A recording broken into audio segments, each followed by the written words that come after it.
नमस्कार दोस्तों, आपका अपने चैनल मनोज गुप्ता अकेडमी में आपका स्वागत है। दोस्तों आज हम लोग कक्षा 9वीं के गणित भाग 2 में प्रकृत प्रश्न संग्रह 3 का जो बाकी सवाल है वो करने वाले हैं। दोस्तों अभी तक आप लोगों ने इस चैनल को सब्सक्राइब नहीं किया तो प्लीज सब्सक्राइब चैनल, लाइक कीजिए और अपने फ्रेंड्स के साथ शेयर कीजिए। दोस्तों बाकी विषय के भी प्रश्न उत्तर के वीडियो बना करके अपलोड किया गया है, उसका लिंक आपको डिस्क्रिप्शन बॉक्स में दिया गया, आप लोग वहां पर जाकर के देख सकते हैं। तो आइए अब हम लोग चालू करते हैं प्रकृत प्रश्न संग्रह 3 का जो बाकी सवाल है वो। दोस्तों इसके पहले के वीडियो में हम लोगों ने 5वां प्रश्न तक किया था, अब हम लोग 6वां प्रश्न करते हैं। 6वें प्रश्न में क्या दिया गया, आकृति 3.61 में त्रिभुज एबीसी के कोण बीएसी की समद्विभाजक बीसी को बिंदु डी पर प्रतिच्छेदित करती है, तो सिद्ध कीजिए कि ए बी बड़ा है बीडी से। मतलब हमको क्या बताना है, ए बी की जो लंबाई है वो क्या है, बीडी से बड़ा है, ऐसा हमको यहाँ पे सिद्ध करना है। तो सबसे पहले हम लोग यहाँ पे देखते हैं कि क्या क्या दिया गया। तो यहाँ पे देखोगे हमको क्या बोला गया है, कोण बी ए सी की समद्विभाजक। समद्विभाजक का मतलब क्या हो गया, ये वाला कोण और ये वाला कोण, ये दोनों कोण क्या है, बराबर बराबर है। तो यहाँ पे ये देखोगे समद्विभाजक ए डी खींचा है, तो यहाँ पे लिखेंगे किरण ए डी कोण बी ए सी की समद्विभाजक है। क्या है, समद्विभाजक है, ऐसा हमको दिया गया है।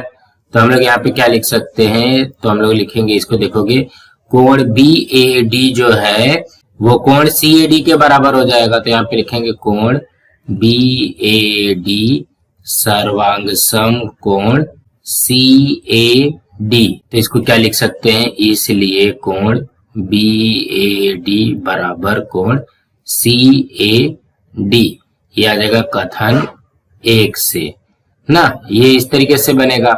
अब यहाँ पे देखोगे यहाँ पे कोण ए डी बी जो है वो त्रिभुज ए डी सी का बहिष कोण है।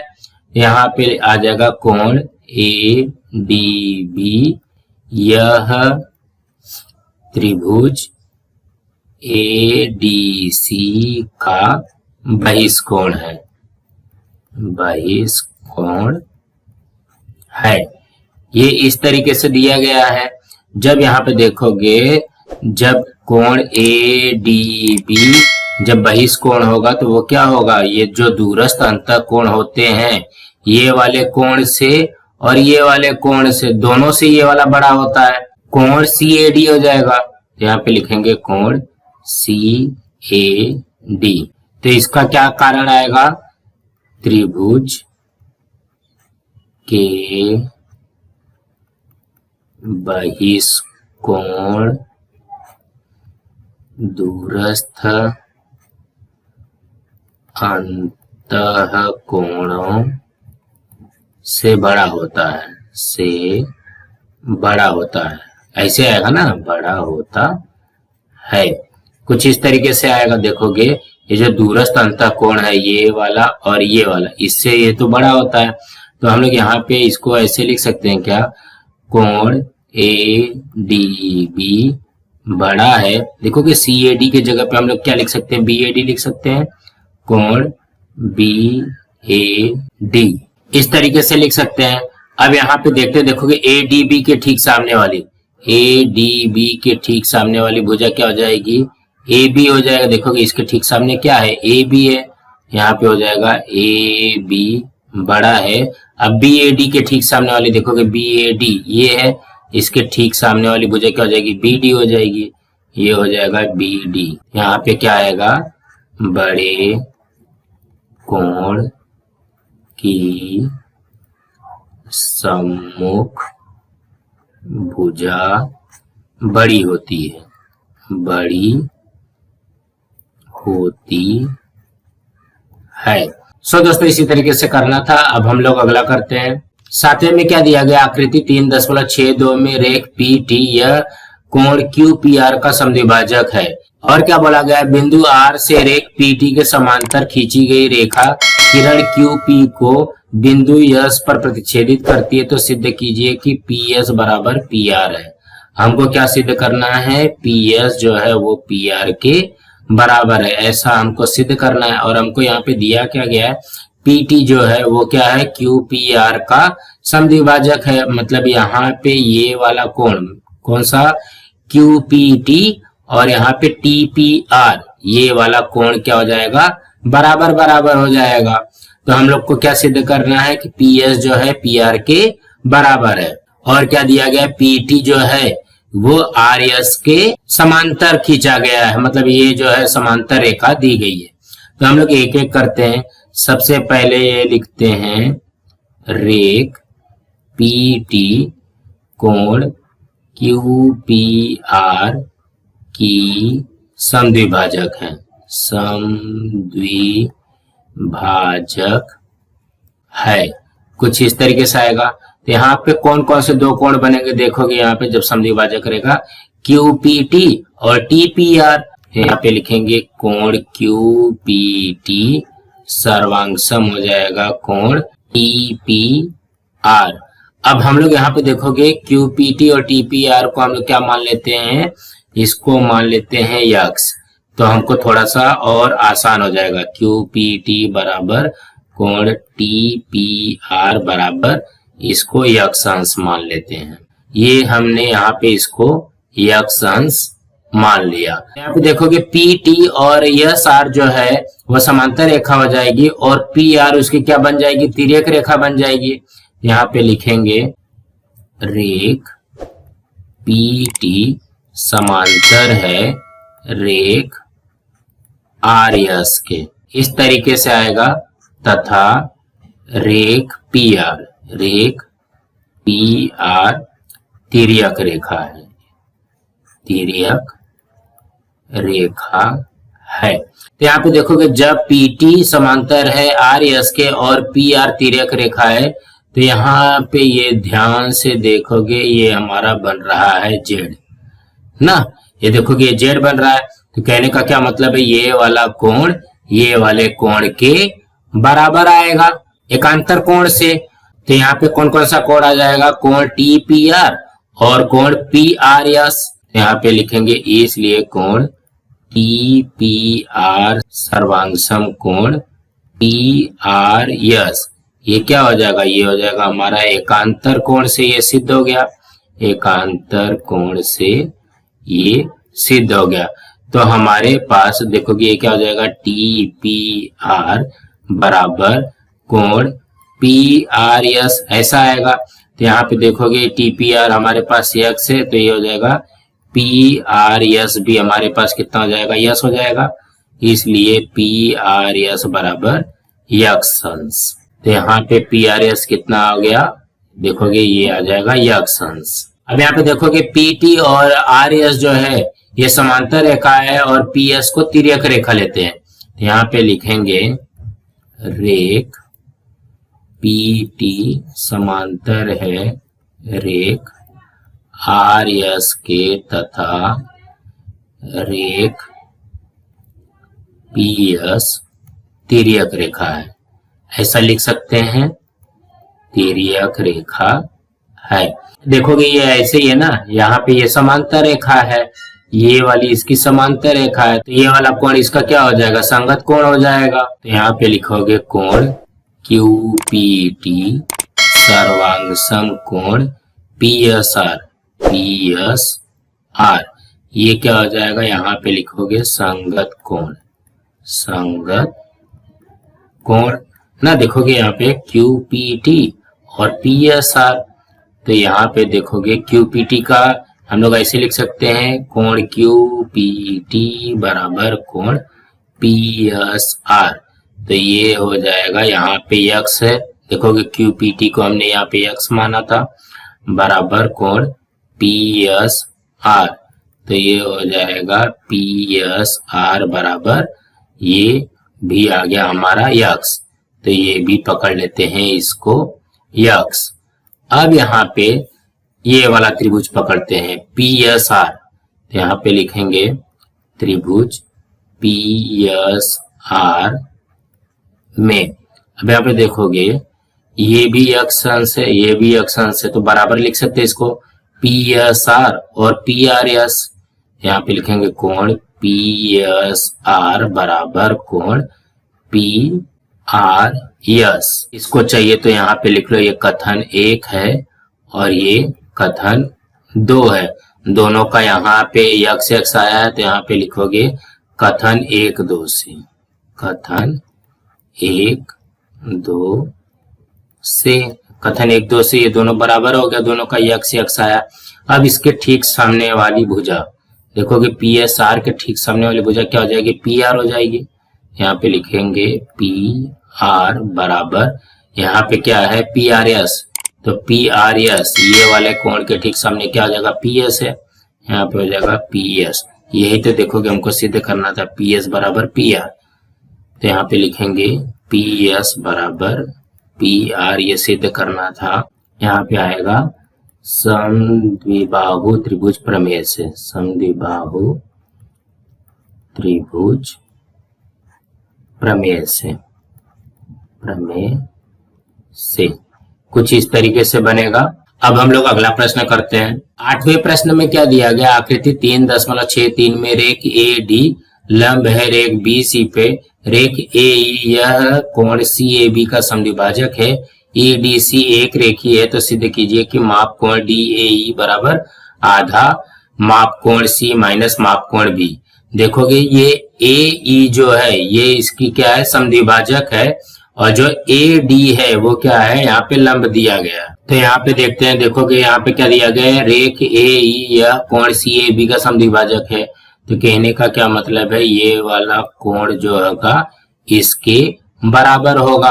तो यहाँ पे लिखते हैं रेख ए ई यह कोण सी ए बी का समद्विभाजक है। जब यहाँ पे देखोगे ये समद्विभाजक हो जाएगा तो हम लोग कौन सा दो कोण पकड़ेंगे, सी ए ई और बी ए ई। तो हो जाएगा सी ए ई सर्वांग समकोण बी ए ई, ये हो जाएगा कथन नंबर 1। अब यहाँ पे देखते हैं, देखोगे यहाँ पे ये 90 अंश का है क्योंकि ये लंब है, तो देखोगे इस साइड वाला भी कोण जो है 90 अंश का होगा। तो सबसे पहले हम लोग ये वाला 90 अंश का लेते हैं, ए डी सी। यहाँ पे लिखेंगे त्रिभुज ए डी सी में क्या लिखोगे, यहाँ पे त्रिभुज के तीनों कोणों के मापों का योगफल 180 अंश होता है। ये तो आप लोगों को पता है। तो यहाँ पे देखो कि कौन कौन सा कोण बनेगा, यहाँ पे लिखेंगे कोण ए डी सी धन कोण डी ए सी धन। अब यहाँ पे देखोगे ये वाला कोण भी बनेगा डी सी ए, कोण डी सी ए बराबर 180 अंश का। देखोगे ये तीनों कोण ले लिया ना, ए डी सी लिया, फिर डी ए सी लिया, फिर यहाँ पे डी सी ए ले लिया है। ये तीन के तीनों कोण हमने ले लिया है। तो यहाँ पे देखोगे सबका मान रखो, एडीसी कितना दिया गया हमको, 90 अंश दिया गया है, धन डीएसी ये नहीं दिया गया तो इसको ऐसे लिख लो, डीएसी धन। यहाँ पे डीसीए को हम लोग लिख सकते हैं कोण सी बराबर 180 अंश। अब यहाँ पे मैंने इसको एक वर्ड में क्यों लिखा है यहाँ पे, क्योंकि यहाँ पे हमको यहाँ पे सी दिया गया है, इसके लिए हमको यहाँ पे सी लिखना पड़ेगा। तो ये हो जाएगा कोण सी बराबर, ये हो जाएगा 180 माइनस ये हो जाएगा 90 धन कोण डीएसी। कहने का क्या मतलब है, ये पूरे के पूरे को यहाँ पे ले जाने के बाद में माइनस करना पड़ेगा। तो ये हो जाएगा कोण सी बराबर 180 अंश माइनस 90 अंश, और यहाँ पे माइनस में और प्लस में गुणा होगा तो ये माइनस कोण डीएसी इस तरीके से आएगा। तो यहाँ पे क्या आ जाएगा, कोण सी बराबर, यहाँ पे देखोगे 180 में से 90 गया तो ये कितना हो जाएगा 90 अंश माइनस कोण डीएसी। ये आया सिर्फ हमारे सी का मान, इसको कर देते हैं कथन 2। अब सेम वैसे ही ए डी बी के लिए भी करेंगे। यहाँ पे लिखेंगे त्रिभुज ए डी बी में, इसमें भी वही आएगा, त्रिभुज के तीनों कोणों के मापों का योगफल 180 अंश होता है। तो कौन कौन सा कोण आएगा देखोगे, ए डी बी, कोण ए डी बी प्लस ये हो जाएगा डी ए बी, कोण डी ए बी प्लस कोण A B D, A B D बराबर ये भी आ जाएगा 180 अंश। देखोगे ये वाला कोण पकड़ा, ये वाला कोण पकड़ा और ये वाला पूरा का पूरा ये वाला कोण पकड़ा है। तो ये क्या हो जाएगा देखोगे, ए डी बी हमको दिया गया 90 अंश धन डी ए बी ये नहीं दिया गया तो इसको ऐसे लिखेंगे डी ए बी धन ए बी डी को हम लोग एंगल बी लिख सकते हैं, कोण बी लिख सकते हैं बराबर 180 अंश। क्यों यहाँ पे बी लिखा, क्योंकि यहाँ पे हमको दिया गया है। तो ये हो जाएगा, इसको भी ऐसे करोगे, कोण बी बराबर 180 अंश माइनस ये हो जाएगा 90 धन कोण डी ए बी, इस तरीके से आएगा। तो ये हो जाएगा कोण बी बराबर, इसको कर लो तो ये हो जाएगा 180 सेकेंड ब्रैकेट में जब खुलता है तो ये हो जाएगा 90 अंश माइनस डी ए बी, इस तरीके से आएगा। तो ये हो जाएगा कोण बी बराबर ये हो जाएगा 90 माइनस कोण डी ए बी, कुछ इस तरीके से बनेगा। ये हो जाएगा कथन नंबर 3। अब यहाँ पे देखोगे कोण सी आ गया है और यहाँ पे कोण बी आ गया है। अब यहाँ पे देखोगे हमको क्या बोला गया है, कोण सी माइनस कोण बी बोला गया है, मतलब समीकरण 2 में से समीकरण 3 को घटाना है। तो यहाँ पे लिखेंगे समीकरण 2 में से 3 को घटाने पर, तो ये क्या हो जाएगा, यहाँ पे आएगा कोण सी माइनस कोण बी बराबर, अब कोण सी का मान क्या है 90 अंश माइनस कोण डी ए सी माइनस, और बी का क्या है 90 अंश माइनस कोण डी ए बी, कुछ इस तरीके से है। अब इसको हल कर लेते हैं, क्या हो जाएगा 90 माइनस कोण डी ए सी माइनस ये 90 हो जाएगा, यहाँ पे माइनस माइनस का गुणा होगा प्लस ये हो जाएगा डी ए बी, यहाँ पे देखोगे 1 प्लस 1 माइनस कट जाएगा। तो यहाँ पे क्या आ जाएगा, कोण सी माइनस कोण बी बराबर ये हो जाएगा, प्लस वाला पहले लिख लो, कोण डी ए बी माइनस कोण डी ए सी। अब यहाँ पे इसको एक एक लिखते हैं। तो देखो कि डी ए बी हमको चाहिए ना, तो यहाँ पे डी ए बी कहाँ पे है, देखो कि ये है डी ए बी, ये वाला त्रिभुज, ठीक है। लेकिन हमको क्या बोला गया है, यहाँ पे हमको क्या चाहिए, डी ए ई चाहिए। तो हम लोग डी ए बी के जगह पे क्या लिख सकते हैं, हम लोग यहाँ पे लिख सकते हैं बी ए ई धन डी ए ई, यहाँ पे लिखेंगे कोण बी ए ई धन कोण डी ए ई, इस तरीके से आएगा। फिर यहाँ पे देखोगे डी ए सी है, तो हम लोग इसके लिए कौन सा पकड़ेंगे, ये वाला पकड़ेंगे, सी ए ई वाला पकड़ेंगे। तो यहाँ पे देखोगे हमारे पास क्या है, डी ए सी है, ये वाला त्रिभुज लाने के लिए हम लोग क्या करेंगे, बड़े वाले त्रिभुज में से ये डी ए ई को माइनस करेंगे। तो कहने का क्या मतलब है, कोण सी ए ई माइनस हो जाएगा कोण डी ए ई, कुछ इस तरीके से आएगा। अब यहाँ पे एक एक हल करते हैं, तो इसका ब्रैकेट ओपन करो, तो बी ए ई धन ये हो जाएगा डी ए ई माइनस कोण सी ए ई, यहाँ पे देखोगे माइनस माइनस प्लस हो जाएगा कोण डी ए ई, कुछ इस तरीके से आएगा। अब यहाँ पे ध्यान से देखोगे, ये है बी ए ई और ये है सी ए ई, ये तो दोनों बराबर है। तो बी ए ई के जगह पे मैं क्या लिख सकता हूँ, सी ए ई लिख सकता हूँ। तो इसके जगह पे मैं लिख लेता हूँ कोण सी ए ई धन कोण डी ए ई, ये वैसे का वैसे ही रहेगा, कोण सी ए ई धन कोण D A E, 1 plus 1 minus C A E cut जाएगा, तो ये क्या हो जाएगा 2 डी ए ई, ये इस तरीके से आएगा, यहाँ पे हो जाएगा, इसलिए कोण सी माइनस कोण बी बराबर 2 डी ए ई आ जाएगा। लेकिन हमको क्या चाहिए, यहाँ पे देखो कि सिर्फ डी ए ई है, इस साइड जाएगा तो ये 1/2 हो जाएगा। तो हम लोग यहाँ पे लिख सकते हैं, ये हो जाएगा 1/2 गुणे कोण सी माइनस कोण बी, इसको ब्रैकेट में लिख लो, बराबर कोण डी ए ई, यही तो सिद्ध हो गया ना। ये हो जाएगा कोण डी ए ई बराबर आधा, यहाँ पे माप कोण सी माइनस माप कोण बी, ये हमारा सिद्ध हो गया। तो आप लोग इसको बहुत ही अच्छी तरीके से धीरे धीरे करके देखो, एक बार देखो, 2 बार देखो, उसके बाद में आपको ये समझ में आ जाएगा। सो दोस्तों इसी तरीके से करना था। दोस्तों आज हमारा यहाँ पे प्रकृत प्रश्न संग्रह 3 कंप्लीट हुआ। दोस्तों आप लोगों को ये वीडियो कैसा लगा, आप लोग कमेंट बॉक्स पे जरूर लिख करके बताइए, और इस वीडियो को ज्यादा से ज्यादा लाइक कीजिए, अपने फ्रेंड्स के साथ शेयर कीजिए, ताकि उनको भी प्रकृत प्रश्न संग्रह 3 मिल सके, और इस चैनल को सब्सक्राइब कीजिए। नमस्कार दोस्तों।